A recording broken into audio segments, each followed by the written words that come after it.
Matapos ang halos 2 taon, formal lang pinasinayaan ng bagong production building ng Philippine Manufacturing Company of Murata Incorporation noong October 22, 2025 sa pangunguna ni PMM President Masayoshi Koda.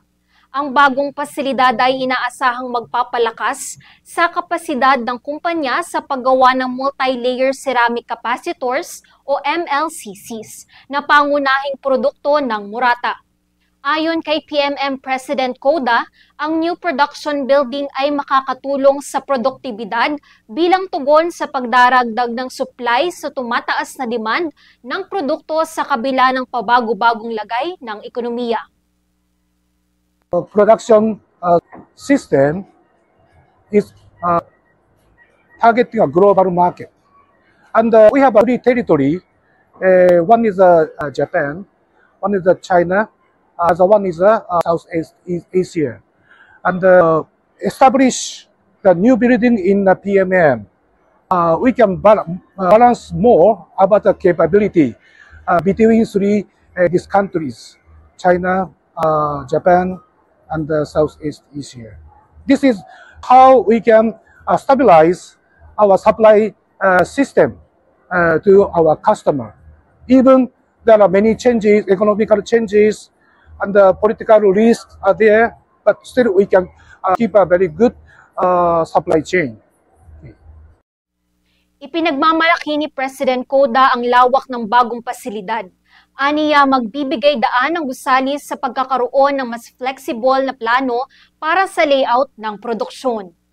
This building, one of the very remarkable feature is column wide spanning system. That's why if you see our second floor production area, it's very big space, and this building allow us a very flexible production layout plan. So this flexible layout plan can contribute us to improve our productivity.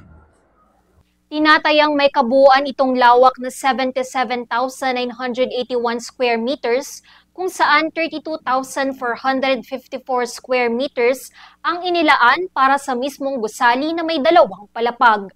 Dagdag ng PMM, ang pagpapatayo ng bagong gusali ay sumasagisag sa pangako ng kumpanya na sustainable growth at technological innovation.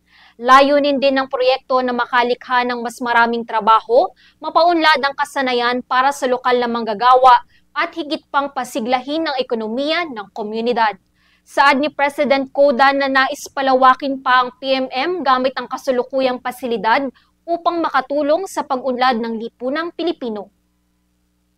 We want to expand our business using a current facility and contribute to the development of Philippine society. Ang Philippine Manufacturing Company of Murata ay isa sa pinakamalaking production site ng Murata sa Southeast Asia na gumagawa ng multi-layer ceramic capacitors o components ng iba't ibang electronic devices gaya ng mobile phone, computers, automotive systems, healthcare equipment at iba pa. Sa huli, binigyang diin ni President Koda na sa pamamagitan ng produkto at presensya ng PMM, patuloy silang makikibahagi sa pag-unlad ng Pilipinas at ng mamamayang Pilipino. Our company philosophy, starting with the words, we contribute to the advancement of society.